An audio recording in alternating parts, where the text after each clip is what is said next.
అందరికీ నమస్తే. మీరు చూస్తుంది V6 న్యూస్. వస్తుంది తీన్మార్ వార్తలు, వేస్తుంది headlines. Telangana public school open. సర్కార్ బడిలా సీట్లకు కాంపిటీషన్.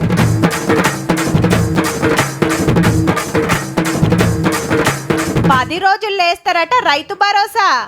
ఆనాకాలం పంటలకు ఆసరా.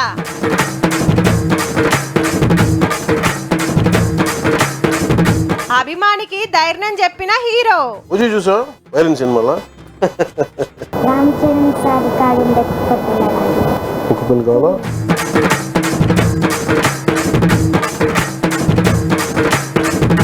ఉద్ధవ్ శివసేనల తిరుగుబాటు. ఏక్నాథ్ షిండే గారి రెండో పోటు.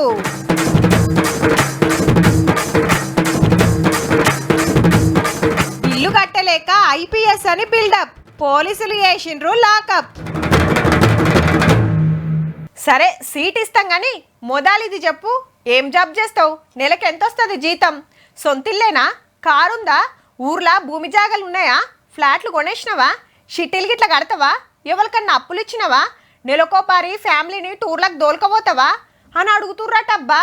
జర సోపు టాప్ ఉన్న ప్రైవేట్ స్కూల్లా పోరలను షెరిక చేయాలంటే మా అమ్మి డాడీల చదివే కాదు, కొలువు పైసా పతారా కూడా చూస్తురట. మరి ఎంత ఫీజు అయినా కడతారనుకుంటే సీటు, లేదంటే లేదు. మరి గా తాకత్ అందరికి ఉండదు కదా, గందుకే ఇంత చక్కటి స్కూల్ కట్టిస్తున్నది government. Right, first Telangana public school సురువు అయ్యింది. రంగారెడ్డి జిల్లా ఆరుట్ల 12 కోట్లతోటి కట్టిస్తే సీఎం రేవంత్ రెడ్డి సార్ వచ్చి ఓపెన్ చేసిండు పొద్దుగాల. నర్సరీ కాంచెల్లి ఇంటర్ దాకా మొత్తం ఇళ్ళనే చదువుకోవచ్చు. విద్యా commission chairman Akunuru Murali sir దగ్గరుండి పనులు అరుచుకున్నాడు కాబట్టి ఏది ఎట్లున్నదో మొత్తం తిప్పి చూపించిండు. పిల్లలతోటి కలిసి నాష్టా కూడా చేసిండు. పొద్దుగాల టిఫిన్, పగటీల బువ్వ, మాపటీలు ఏదో ఒక స్నాక్స్. ఉంటారా చూడండి ఎంత పెద్దగా ఉన్నదో. అరేవా, సీఎం సార్ పూరీలు తాలుస్తున్నాడు. వంటలక్కతోటి ముచ్చట పెట్టి కమ్మగా పెట్టమన్నాడు. ఇది చిన్న పోరల క్లాస్ రూము. లైబ్రరీలకు వచ్చి పెద్ద బాల శిక్ష పొయ్యి తీసేయండు. చిన్నప్పుడు చదివింది యాదికొచ్చినట్టున్నది సారుకు. ఇదేమో ల్యాబ్. సారు కూడా పరీక్ష పట్టి చూస్తున్నాడు. మైదానంలో ఒక చెట్టు నాటినాక సంగీతం హాల్లోకి వచ్చిండు. ఎవరికి ఏది నేర్చుకోబుద్ది అయితే అది గిటార్ వాయించిండు జరసేపు. ఫుట్బాల్ మైదానం కూడా ఉన్నదుల్లో ఇక సారు ఊకుంటాడా? మెస్సీతో ఉప్పల్ స్టేడియంలో ఫుట్బాల్ ఆడిన దృశ్యం గుర్తొస్తోంది. వాలీబాల్, క్రికెట్, కబడ్డీ, ఖోఖో అది ఉంది ఇది లేదనుకుంటా 11 ఆట నేర్పిస్తారు. ఆ రూట్ల గవర్నమెంట్ స్కూల్ అది ఉన్నది ఇది లేదనే మాట రాకుండా పెద్ద ప్రైవేట్ బడిలో ఏమేమి ఉంటాయో అవన్నీ ఉన్నాయి. మళ్ళా అప్పట్లో ఎవ్వరు రాని సర్కార్ బడిలా ఇప్పుడు 1800 మంది చదువుతున్నారంటే చూడండిగా. ఈనాడు 1814 మంది పిల్లలు అడ్మిషన్లు పూర్తి అయినాయని ప్రభుత్వ పాఠశాల ముందు బోర్డు పెట్టే పరిస్థితి వచ్చిందంటే, చిన్నప్పుడు సార్ కూడా 6 కిలోమీటర్లు నడుచుకుంటూ పోయి గవర్నమెంట్ స్కూల్ చదివిన ముచ్చట యాద్ చేసేయండు. కానీ ఇక్కడ ఒలగ్గా తిప్పలేకుండా చుట్టుముట్టు పిల్లలను దోలుకొస్తానికి 5 బస్సులు గిర పెట్టిండ్రు. ప్రభుత్వ పాఠశాలల్లో చదువుకుంటే IAS IPSలే కాదు, ఈ దేశానికి ప్రధానమంత్రి కావచ్చు, తెలంగాణ రాష్ట్రానికి ముఖ్యమంత్రి కావచ్చు అని సేమ్ ఇసొంటి బల్లే 100 కట్టిస్తారట తెలంగాణ మొత్తంలో. ఇంకో దిక్కు ఇంటిగ్రేటెడ్ స్కూల్లో SC ST BC minority upper caste అందరినీ 500 మంది విద్యార్థులను 2500 మంది విద్యార్థులను 25 ఎకరాలలో అద్భుతమైన ఇంటిగ్రేటెడ్ రెసిడెన్షియల్ స్కూల్స్ ని డిజైన్ చేసినాము. తోపు ఫుట్బాల్ ఆటగాడు మెస్సీని హైదరాబాద్ కు తోలుకొస్తే కొందరు ఓర్వజాలక ఏదేదో అన్నారట. 2034 ఒలింపిక్స్ లో తెలంగాణ రాష్ట్రం నుంచి గోల్డ్ మెడల్ సాధించే విధంగా మన పిల్లల్ని క్రీడల్లో తీర్చిదిద్దే బాధ్యత ముఖ్యమంత్రిగా నేను తీసుకుంటా అని చెప్పి బట్టలు, బ్యాగులు, బూట్లు, తువాళ్ళు ఇట్లా 9 వస్తువుల కిట్టు అన్ని స్కూళ్ళలో పిల్లలకి ఇచ్చే ఉపాయం చేస్తుంటే పడని పార్టీ వాళ్ళు బట్టగాల్చి మీదేస్తున్నారు అన్నాడు సీఎం సారు. 687 కోట్ల టెండర్ పిలిస్తే 3000 కోట్ల అవినీతి జరిగిందని ఆరోపణ చేస్తే ఇంకా అతన్ని ఏమనాలో నాకైతే అర్థమైతలేదు.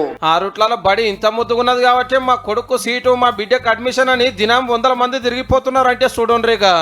1200 నుంచి 1400 పిల్లలకి రిజెక్ట్ చేయాల్సి వచ్చింది. చాలా గొడవలు అవుతున్నాయి. రేపు సీట్లకు ఎంట్రన్స్ పరీక్షలు పెట్టే కథ ఏతట్టున్నది పో. 72% మంది పిల్లలు ప్రైవేట్ స్కూల్ నుంచి వచ్చారు. సుమారుగా 90 మంది గవర్నమెంట్ ఎంప్లాయీస్ పిల్లలు ఉన్నారు. అబ్బా, గిసొంటి గవర్నమెంట్ బడి మా దగ్గర పట్టుంటే అయిపోవు, ప్రైవేట్ లో ఫీజుల బాధ తప్పుతుండే అనిపిస్తున్నదిలే. ఎనుకో ముందో మీ కాడ కూడా కడతారట తీయండ్రి.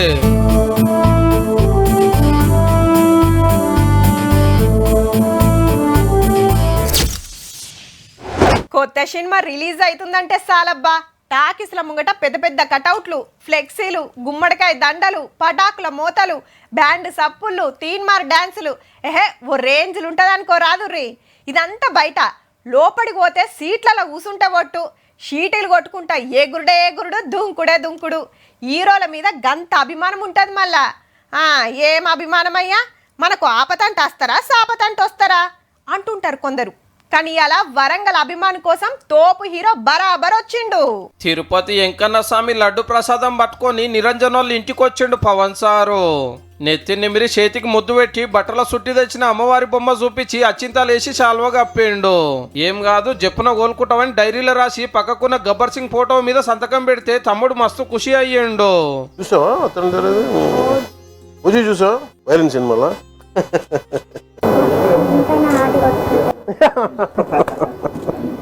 తండ్రి 18 ఏళ్ల తమ్ముని పేరు నిరంజను. ఏదో బీమార్ వచ్చి మంచం మీదకి లేస్తలేడు, పెరుగుతలేడు. కానీ పవన్ కళ్యాణ్ సార్ అంటే మస్తు పాయిరము. మంచిగా ఉన్నప్పుడు ఆయన లెక్క చేసిన డాన్సులు ఫోన్ లో చూపించేండ్రు. కటింగ్ అయిన హీరో లెక్కనే కొట్టించుకునేదట. ఓ పారి సార్ను చూడాలని ఉందని ఒకరికి చెప్తే ఆ ముచ్చట ఆంధ్ర చిన్న సీఎం సార్ చెవుల వడుడుతోటి ఇలా వరంగల్ తమ్మినోళ్ళు ఇంటికి వచ్చిండు అన్నట్టు. కుక్కను చాదుకోవాలని ఉందంటే కొని పంపిస్తా అన్నాడట. కుక్కని కావాలా? ఏది పుల్లి ఉంది నేను చూడదు. రామ్ చరణ్ గడ సింహంలా ఉంటుంది దీని పూడలు. ఎమ్మటే కార్యకర్తలకు చెప్తే హన్మకొండల కుక్కను కొని ఇంటికి తీసుకుపోయి ఇస్తే ఫుల్ ఖుషి అయ్యిండు. నిరంజన్ మనసు నిమ్మలం చేసి అమ్మనాయనలకు ధైర్యం చెప్పి ₹1,00,000 సాయం చేసిండు. నా కోరికలు తెలుసుతాను చెప్పాడు. మంచిగా మాట్లాడాలి, దేవుని ప్రసాదం ఇచ్చాడు. చాలా హ్యాపీగా ఉంది. ఏడికెళ్ళి భద్రకాళి అమ్మవారి గుడికి వచ్చి పూజలు చేసిండు నిరంజన్. పానం మంచిగా కావాలని. పానం బాగలేని ఫ్యాన్ కోసం పవన్ కళ్యాణ్ సార్ ఆంధ్రాకెళ్ళి వస్తే ఇక మనోళ్ళు ఆత్రం చూడండి ఎట్లున్నదో. గుడిలో పూజలు చేసి ఇట్లా మరిండో లేదో సెల్ ఫోన్లతోటి రౌండ్ అప్ చేసి సెల్ఫీల కోసం ఎగబడ్డారు. గీతీలరా అగో కాలరా పోతుంటే ఎట్లా ఎగబడ్డారో. ఇక వీళ్ళు ఇంటికి వచ్చి మెట్లు దిగుతుంటే గీ పోలీస్ అన్న సెల్ఫీ కోసం ఒక తిప్పల కాదు, ముంగటికి వచ్చినాక గీ మేడము గేట్ కాడికి రాగానే గోరావు చేసి పాడేసిండ్రు. చుట్టూరా బాడీగార్డులు ఉన్న ఫోటోల కోసం ఇటు నూకేసుడు అటు నూకేసుడు. ఈ మూతవారి కథలైతే చిన్నగా లేవు. ఎమ్మటి అవతలకి కుంచుకపోయిండ్రు. ఆయన వచ్చిన పనేంది, మనం చేస్తున్నది ఏందనే సోయే లేదు. బంగ్లాల మీద నిలబడి కీకలు పెట్టుడు, సీటీలు కొట్టుడు, హీరో గారికి సినిమా చూపించారనుకో రాదుండ్రి.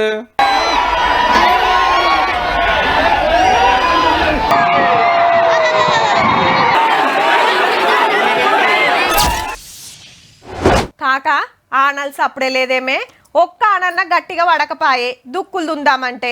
అరే పత్తిత్తులు పెట్టి 10 రోజులాయే, పదనలేక ఆరుడు వట్టవట్టే, ఒక్క డల్లు వడ్డా మొలకలొచ్చు.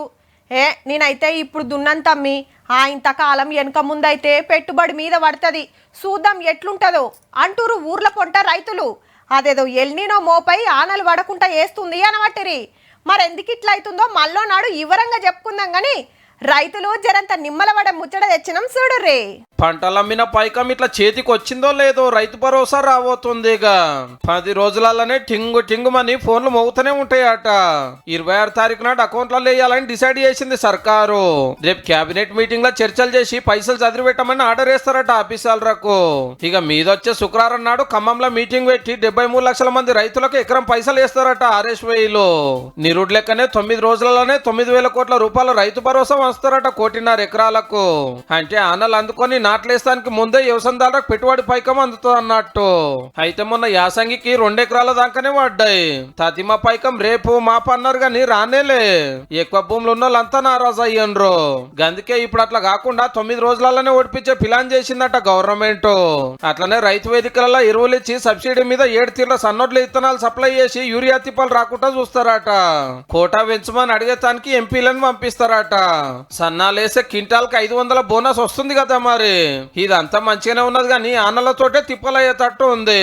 ఈ 7 కాలం పెద్ద కాదు అనబట్టిరి సైంటిస్టులు. ఒక్క ఆన వడంగానే ఆత్రమాత్రం దుక్కులతోని ఇత్తనాలు పెట్టకుర్రి, 4 పోయకుర్రి, అటెంక ఏమయ్యే తెలియదు అంటున్నారు. చూసుకోండి మరి జరా.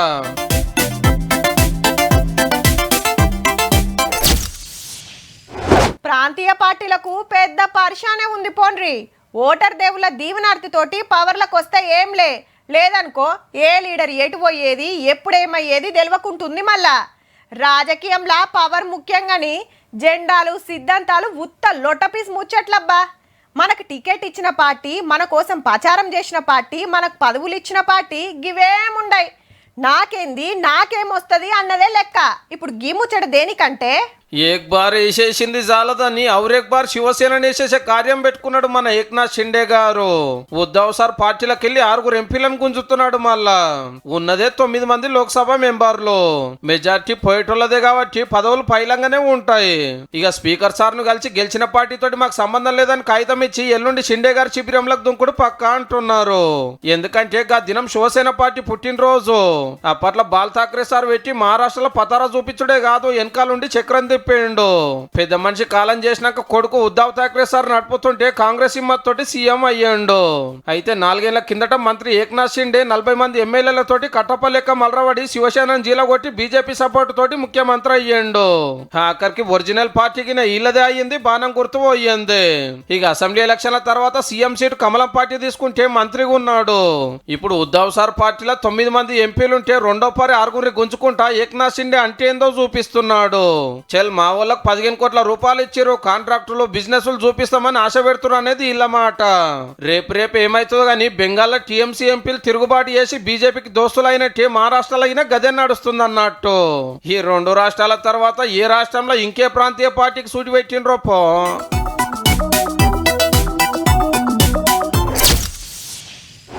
నీ గదేమన్నా బరువైందా పర్సులో పెట్టుకుంటే అయిపోయేదానికి?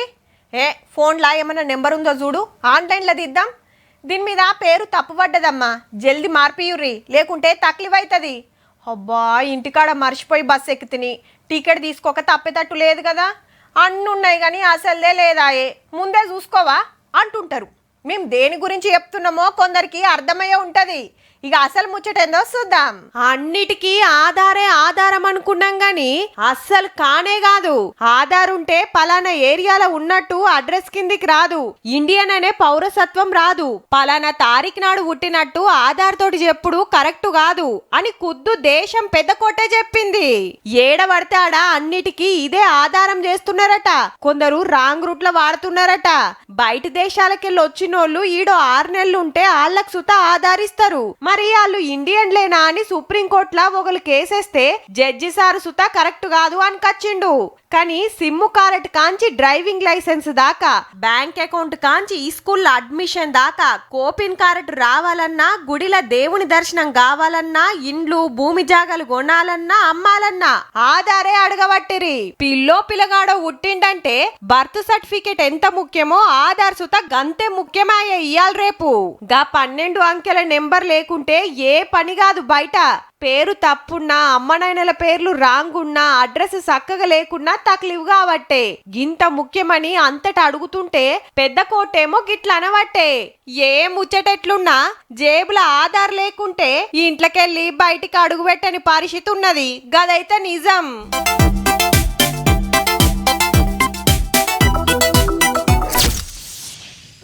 పండుగలు పబ్బాలు వచ్చినా, ఇంట్లో ఏదన్నా శుభకార్యం ఉన్నా, బడిపోరలకు సెలవులున్నా, మొక్కులున్నా గుడికి పోయి వస్తాం. దేవుళ్ళను మంచిగా దర్శనం చేసుకొని అనుకున్న పనులు కావాలని కోరుకొని వస్తాం. పెద్ద గుళ్ళకైతే ఎక్కడెక్కడికి వెళ్ళో వస్తుంటారు. మరి అచ్చేటోళ్లకు దానికి తగ్గట్లే సౌలతులు అరుసుకోవాలి కదా. గదే కార్యం నడిచింది ఇయాల.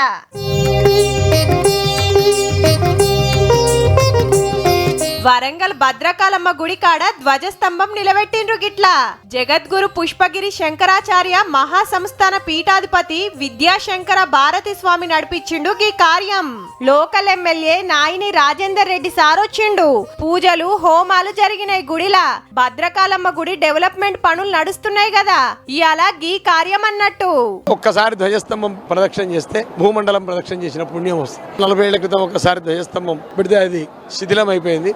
దాని స్థానంలో భద్రాచలం నుంచి కొత్త ధ్వజస్తంభం. కాళేశ్వర ముక్తేశ్వర స్వామి గుడి పెద్దగా చేసే పనులు చాలైన ఇయాల్టికెళ్ళి. భూపాలపల్లి జిల్లా కాళేశ్వరంలా గోదావరి ఒడ్డు పక్కకే ఉంటది. దినమింత భక్తులు పెరుగుతుంటే సౌలతులు జాల్తలేవని 198 కోట్లతోటి గుడి మాస్టర్ ప్లాన్ షురూ చేసిండ్రు. జగద్గురు శృంగేరి పీఠాధిపతి శిష్యులు మబ్బులనే పూజలు హోమాలు కలాపకర్షణ చేసిండ్రు. దేవుడిలో ఉన్న యొక్క జీవ చైతన్య సిద్ధిని ఒక కలశంలోకి ఆవాహన చేసి దాన్ని భద్రంగా బాలాలయంలో ప్రతిష్ఠించి ఆ కలశానికి ఆలయం నిర్మాణం అయ్యేంతసేపు ఆ కలశానికే నిత్యం షోడశోపచార పూజలు. ఇయాల్టికెళ్ళి గర్భగుడిలా దర్శనాలు బంద్ పెట్టి బాలాలయంలోనే ఏపిస్తున్నారు. బాసరల అక్షరాభ్యాసాలు జోరుగా నడిచినాయి. మంచి రోజని కొత్తగా బడికి పోతోళ్లకు పలక పట్టించి అక్షరాలు దిద్దిచ్చిండ్రు.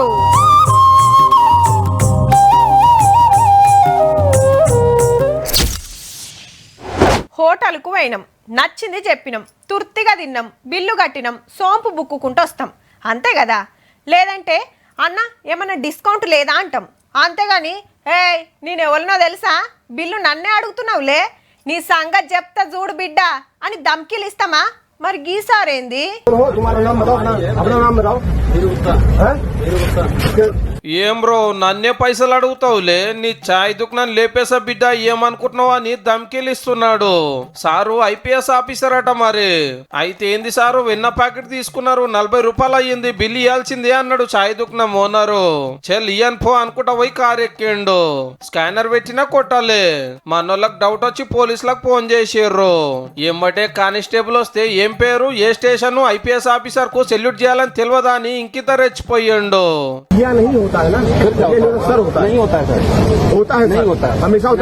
అన్నేంది అన్న సారన్ విలు రియాన వాటే ఏహే నువ్వు ఐపీఎస్ ఆఫీసర్ అయితే నీ ఐడి కార్డ్ చూపి ఏడ డ్యూటీ చేస్తావో చెప్పానంగానే సార్కు సల్లా చెమటలు పట్టినాయి. చెల్ నడువు అని కారు ఎక్కించుకొని పోయి లాకప్ లో నూకేసిరు బాజాబ్తా. కాక దొంగ ఐపీఎస్ మళ్ళా పుత్త 40 రూపాయలు ఎక్కువ తానికి పెద్ద పోలీస్ ఆఫీసర్ లెక్క బిల్డప్ కొట్టి గిన్ని కథలు పడ్డాడు. ఎత్తు పొడుగు బందోబస్తుని డిప్ప కటింగ్ కొట్టించి మీసాలు పెంచి రూబాబ్ చూపిస్తే అల్కగా నమ్ముతారు అనుకున్నాడో ఏం పాడో. ఇక ఉత్తరప్రదేశ్ ఉత్తుత్తి ఆఫీసర్ మీద కేసు కట్టి కోర్టు పట్టుకపోయారు పైల్వాన్ను. కానీ నాకు సెల్యూట్ ఎందుకు కొడతలేరని ఒరిజినల్ పోలీస్ లెక్క ధమ్కి ఇచ్చిందంటే కాక మామూలు ముద్దురు కాదు పో.